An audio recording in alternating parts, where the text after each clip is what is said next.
آج میں India focus ہو کے بات نہیں کرنا چاہتا، لیکن انڈیا کا ذکر ناگزیر ہے۔ آج اخلاق حسین کو بیف کھانے پہ ذبح کر دیا جاتا ہے۔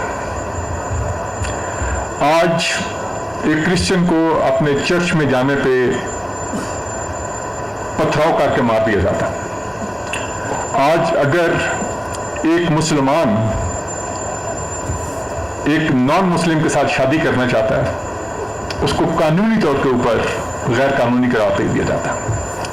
آج اگر سکھ اپنی as a farmer, as a کسان اپنے حق مانگنا چاہتا ہے تو اس کے حق کو اسے الگ کر دیا جاتا ہے۔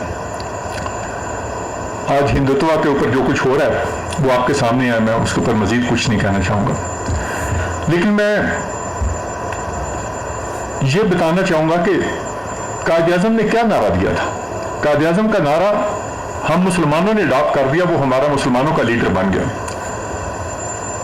اس نے آئیڈیا جو دیا تھا وہ یہ دیا تھا کہ ہندو میجورٹی کے ساتھ ہم اقلیت بن کے نہیں رہ سکتے، اگر اقلیت بن کے رہیں گے تو ہمارا وجود ختم کر دیا جائے گا۔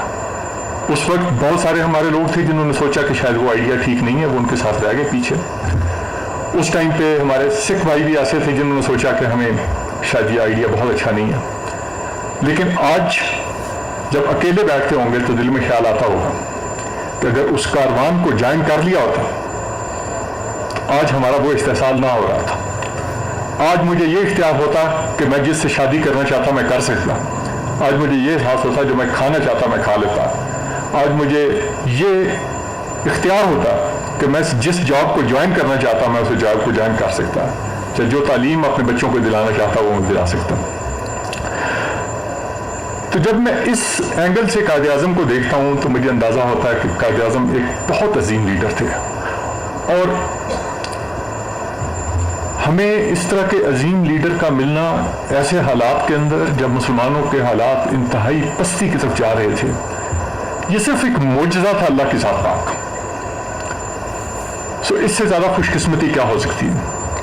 اور صرف یہی وجہ ہے کہ جب ہم کہتے ہیں کہ پاکستان کا وجود اٹسیلف ایک اللہ کی ذات پاک کا معجزہ ہے، تو میرا یقین اس کے اوپر کامل ہو جاتا ہے۔ یہ صرف جذباتی ہو کے میں نہیں کہتا ہوں، اس بات پہ کامل ہو جاتا ہے کہ واقعی یہ اللہ کی ذات پاک کا معجزہ ہے، کسی بہت بڑے مقصد کے لیے اس کو قائم کیا گیا۔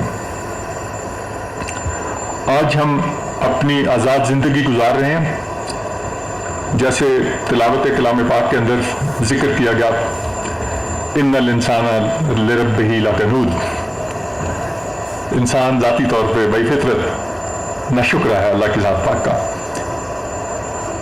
ہمیں احساس نہیں ہوتا کہ یہ جو آزادی ہے، یہ ہمیں جو ملی ہوئی ہے، ہم اسے گرانٹڈ لے لیتے ہیں اور ہم سمجھتے ہیں کہ جیسے یہ تو تھا ہی۔ اس کا کنٹراسٹ دیکھنا ہو تو صرف سرحد کے پار دیکھ لیجئے کیا ہوتا۔ جب آپ دیکھتے ہیں کہ ہزاروں کی تعداد کے اندر جنازے اٹھ رہے ہوتے ہیں، قبرستان کے اندر قبریں نہیں گنی جا سکتی، مائیں پیٹ رہی ہوتی ہیں، ان کو دیکھنے والا کوئی نہیں ہوتا، ان کی سننے والا کوئی نہیں ہوتا۔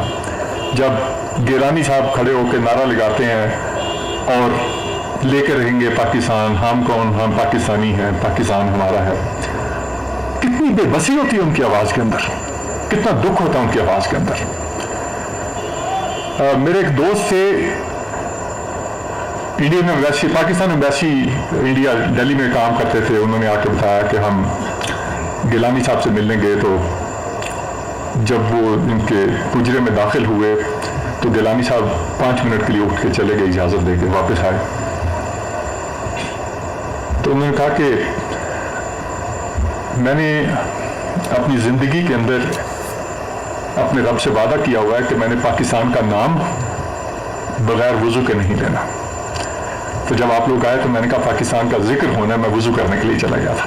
یہ وہ لوگ ہیں جن کو قدر ہے، اور قدر اس لیے ہے کہ ان کو وہ تکلیف کا احساس ہے جو ان کے اوپر اس ٹائم پہ گزاری جا رہی ہے۔